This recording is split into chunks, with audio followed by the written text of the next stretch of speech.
Hi guys! So today we're going to do consumer and producer surplus, which is an economics application of area between curves. So you might have actually already seen something like this in your economics class. We're going to do kind of a calculus extension of that.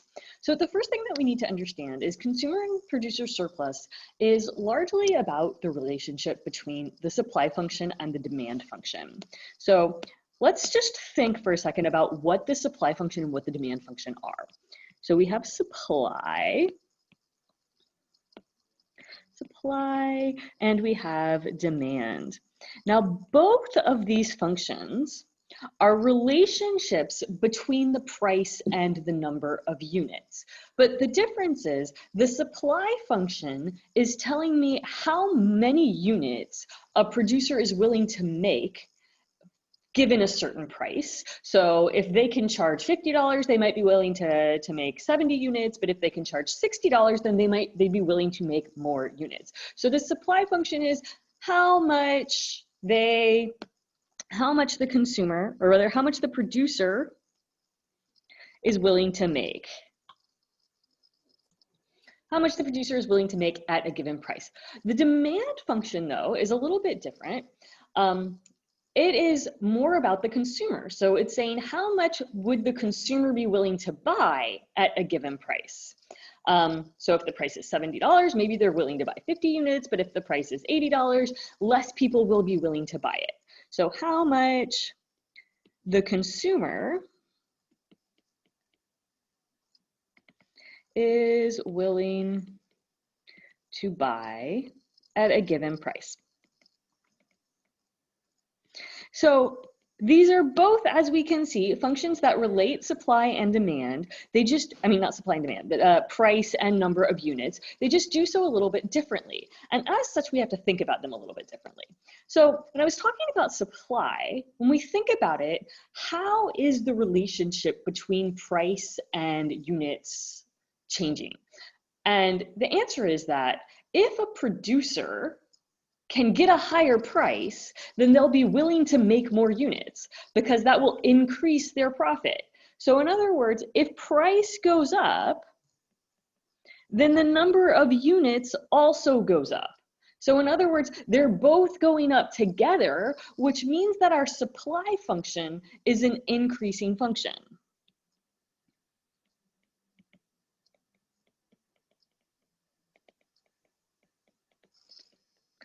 Demand function, though, if the price goes up, since this is about consumers, it makes sense that if the price is raised, less people are willing to buy a thing.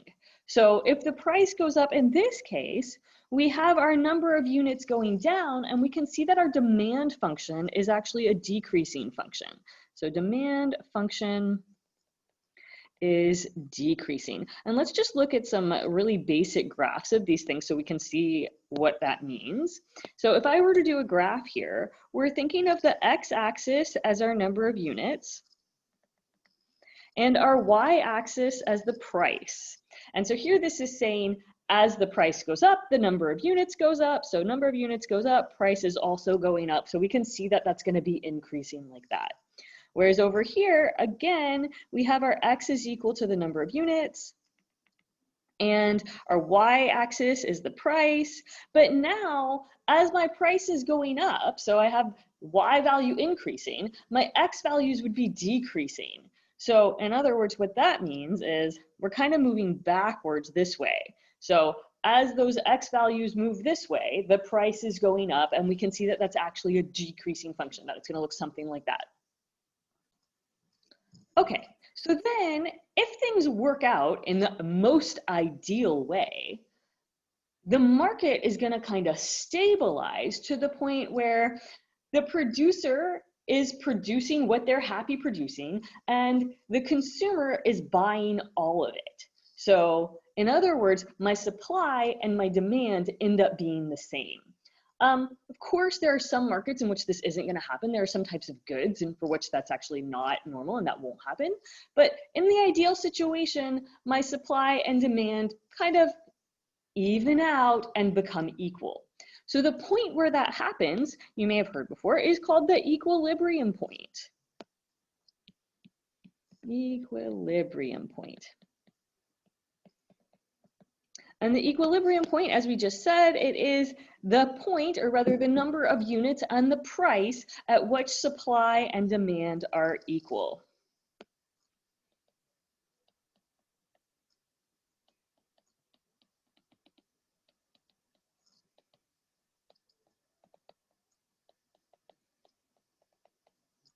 So at which supply and demand are equal. So in other words, the equilibrium point is the point where the supply function intersects the demand function.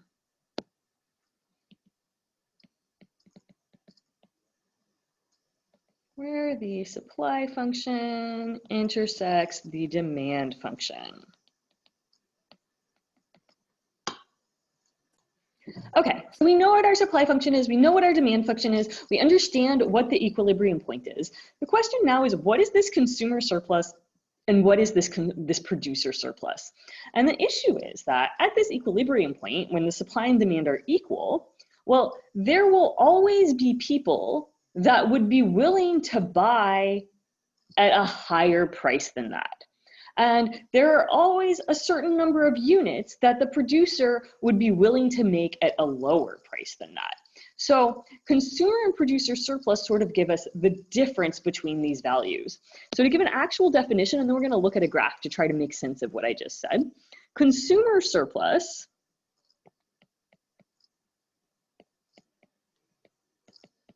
So my consumer surplus is the difference between what consumers are willing to pay and what they are actually paying.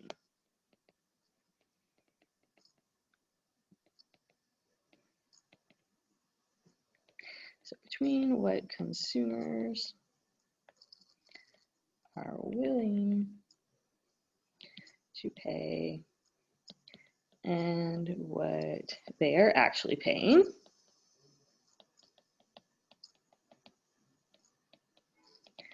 And producer surplus would be the difference between the price that a producer charges and the minimum price that they would be willing to charge. So here, when we say what consumers are willing to pay, what we really mean is the maximum price that they would be able to go up to. So we're thinking of this as like the maximum price. So with producer surplus, it's kind of the same thing, but on the producer end. So the producer surplus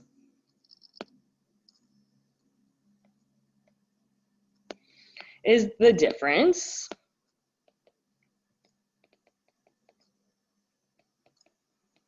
between the price a producer charges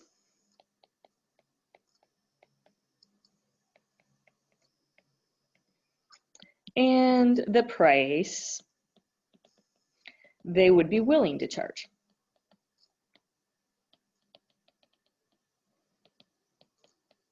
So again, when we say the price they would be willing to charge, we're kind of thinking of that as like the minimum price they would be willing to charge. So basically we're saying, let's just think about consumer surplus.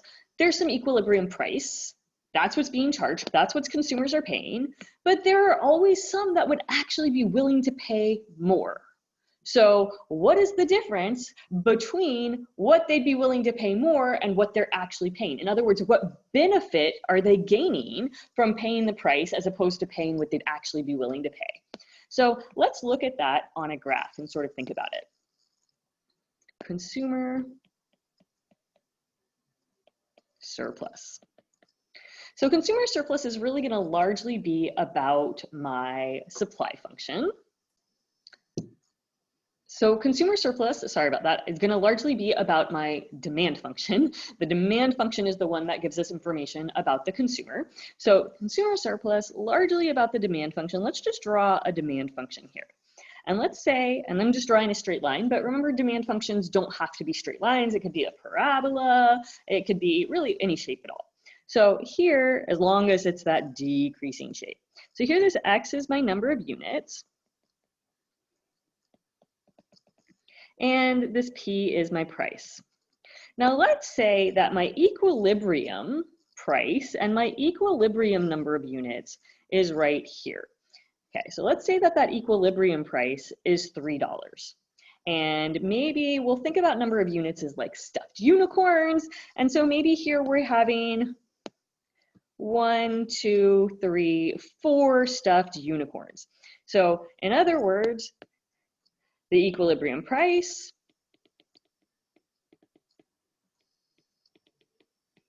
is $3, and the equilibrium number of stuffed unicorns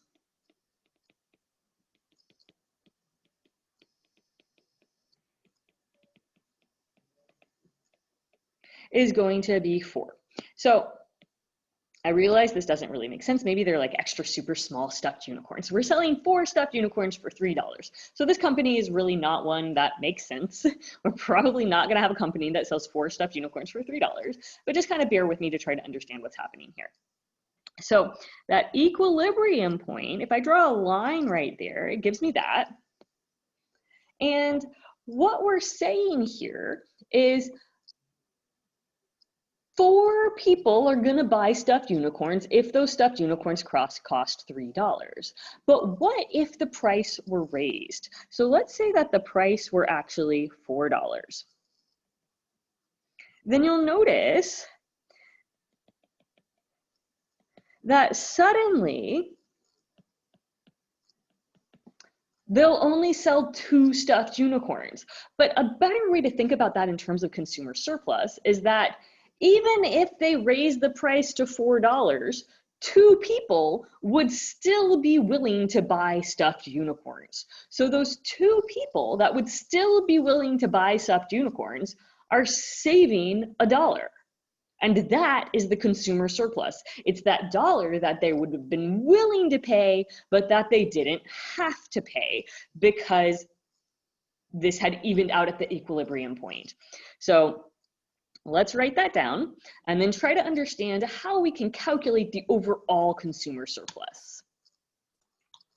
Okay, so let's think about this. If I were to increase the price even more, well, there's still someone who would be willing to buy. So let's look at what's happening if the number of units being sold is 3. So if I'm at 3 units, we're gonna sell 3 units if there's a price of what looks like it's about $3.50. So what that means is if I increase the price to $3.50, then there are still people that are willing to buy. There are 3 people that are willing to buy. So those 3 people are willing to pay 50 extra cents. So if I look at this, what I'm actually doing here to get that 50 cents that these people are willing to pay, I'm sort of creating this rectangle. So let's draw a little rectangle where that's like 3 and that's 4. So this is like 1 unit wide. And then this rectangle has the height of where this would have been $3. And that is the $3.50. So the height of that rectangle is 50 cents. So here that 50 cents that those people would have been willing to pay but didn't have to pay is my consumer surplus. People.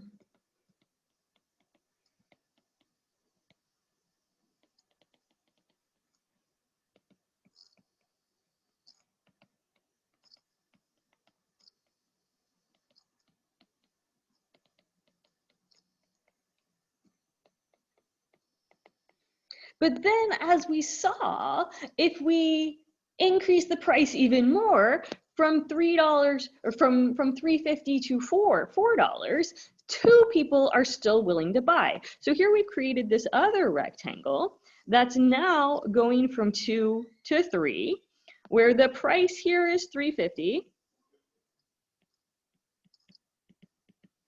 and the price here is $4. And here we get 50 cents again. And now that's not always going to be the case that the second rectangle will have the same height as the first rectangle. But that 50 cents, again, is now the consumer surplus for that extra person that was still willing to buy.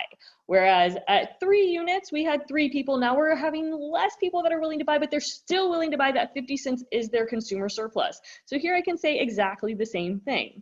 Now what I want you to notice is that 50 cents, that 0.5, is actually the area of that rectangle. That second rectangle, the area of it's also 50 cents. If we were to keep drawing rectangles, their area might change, but if we add them together, then suddenly we're getting the consumer surplus overall. We're getting what that extra amount is that people are saving because they're not having to pay it, they're paying less than what they're willing to pay. So we've seen summing up rectangles before. We know that summing up rectangles is a way to estimate the area under the curve. So if I were to think about this in terms of what we did there, the smaller I make these rectangles, if I make them thinner and thinner and thinner, then I'm getting closer and closer to the actual consumer surplus. Because I'm like, you know, people aren't going to buy 3.9 unicorns, but there is maybe that possibility that someone would still be willing to pay a little bit more, that $3.10. So the thinner we get those rectangles, the more we get the actual consumer surplus. So we can see that in this way, consumer surplus is just the area between the supply curve and the equilibrium point. Okay, and I'm going to read this again because it's super important. So we're summing up the area of the rectangles to get the total consumer surplus. The thinner the rectangles are, the closer we get to the actual consumer surplus. So in other words, consumer surplus is just the area between the demand curve and the equilibrium point. I have this weird feeling that I maybe said supply curve a second ago. Don't know why I keep doing that. Demand curve. So it's the area between the demand curve and the equilibrium point. So I'm just going to draw another graph, and we're going to use what we know about area between curves to come up with a formula for consumer surplus. So let's say that my demand curve here looks like that, and let's say that my equilibrium point is right there.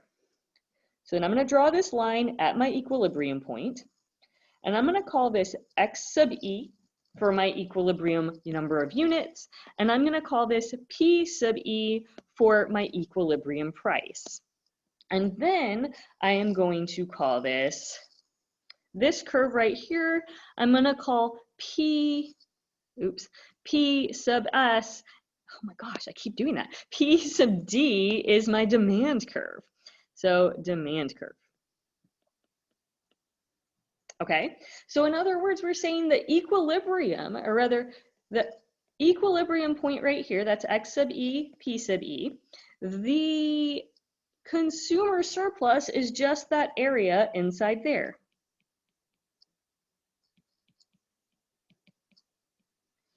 And we know that in order to calculate the area between curves, we'll just remind ourselves area is equal to A to B of the absolute value of f minus g dx, which is equal to A to B of f minus g without the absolute value if f is on top. So in this case, how can I use this formula to come up with a formula for consumer surplus? When I look at that, I'm starting my integral at 0. Where am I going to? Where am I stopping? I'm going all the way over to the equilibrium number of units, so to x sub e. And then I'm doing P sub D, so that's my demand curve. That's the curve that's on top, minus, what is that curve on bottom? Well, it's just a horizontal line, right? So it's a horizontal line, and horizontal lines are defined by their y values. The y value here is P sub E, dx. So that would be a formula for my consumer surplus. In other words, we're saying that consumer surplus is equal to, for 0 to equilibrium units of demand minus equilibrium price. Equilibrium price dx. Okay, and if that whole rectangle thing was a little bit confusing for you, that is fine. It is a little bit confusing. We're gonna do it again to think about producer surplus. So hopefully by then it will start making a little more sense to you. And if not, well, we still have the formulas, but hopefully it's gonna make sense. So let's think about producer surplus now. Now we have a definition up here for producer surplus. We said our producer surplus is the difference between the price a producer charges and the price they would be willing to charge. Now we know that our supply function is the thing that talks about producers and what producers are willing to supply. So let's think about, producer surplus here.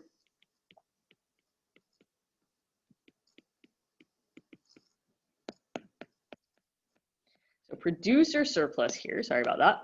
My producer surplus, I'm just gonna draw a graph of a supply function. Let's say that my supply function looks something like that. So I'm gonna say this is P sub S for supply. And let's say that my equilibrium point is right here. So I'm gonna say that this is, let's still sell stuffed unicorns. So let's say that this is, actually, maybe we could sell stuffed platypus. So this is, let's say, 6 stuffed platypus. 1, 2, 3, 4, 5, 6. X equals number of stuffed platypus. I think that's the plural of platypus. Stuffed platypus. And then my price, let's just say that that is 1, 2, 3. So in other words, this is my equilibrium number of units and price. So equilibrium units, equilibrium number of platypus,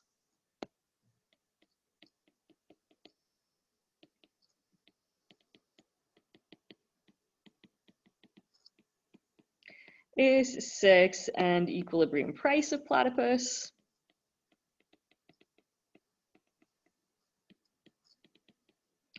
is $3. Now, what we can see is that if we lower the price, the producer will still be willing to produce things, just maybe not the same amount of things. So we're going to think of this in terms of units again. So if I lower the number of units to 5, the producer will be producing those 5 units if, let's see, what's our price there? It looks like we're actually at about $3.80, let's say. So in other words, if we decrease the price to $3.80, the producer would only be willing to produce 5 units. Now, another way to think about that is, so we reduce the price to $3.80, the producer is still willing to produce 5 units. The other way to think about that is, for those 5 units, since we are at our equilibrium price, the producer is getting, wow, I'm sorry, that should be a $2.80, not a $3.80, my bad. So if we reduce the price to $2.80, the producer would still be willing to produce 5 units, but he's getting $3 for those 5 units because we're at equilibrium price. So in other words, the benefit that the producer is gaining is that extra 20 cents. So in other words, we're saying the producer surplus here is that extra 20 cents that the producer is earning that he would be willing to not earn. Okay, so yeah, so we're saying the producer gained 20 cents based on what they would have been willing to receive. We can think of that 20 cents in the same way that we thought of the 50 cents before in the consumer surplus. We can think of that as the area of a rectangle. So I'm going to draw this rectangle down here. So we're saying from 5 units to 6 units, so we have that base of 1.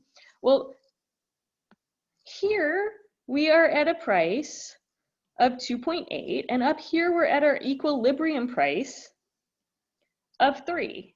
And that height then is 20 cents. So the area of this rectangle is 0.2 times 1. The area of the rectangle is the 20 cents that is producer surplus.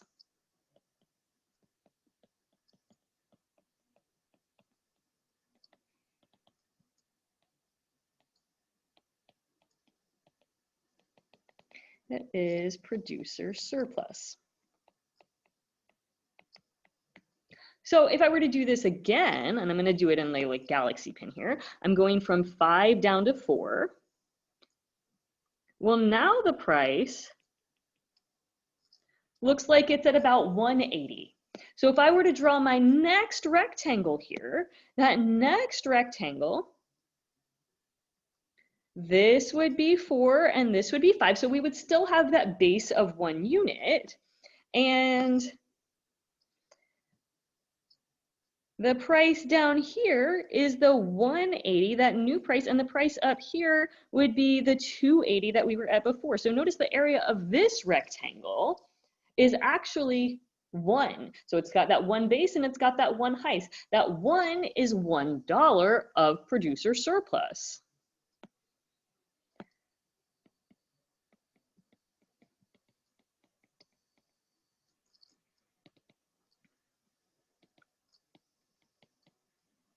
So the area of the rectangle is the $1 that is producer surplus. Okay, so we can see that in the same way that we calculated consumer surplus, I could keep doing that. I could keep calculating the area of these rectangles, and I would get my producer surplus if I add them together. But also in the same way, the thinner we make those rectangles, the more exact our producer surplus becomes. So the producer surplus is the sum of those infinitely thin rectangles that make up that area between the equilibrium point and the supply function.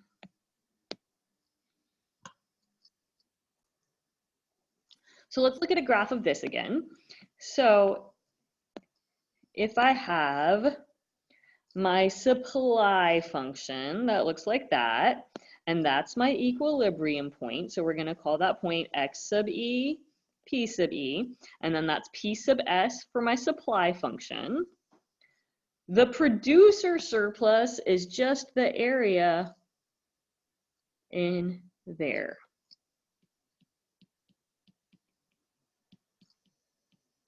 And in the same way that we were able to calculate the previous one as an integral because we know that integrals represent the area between curves, I could say that my producer surplus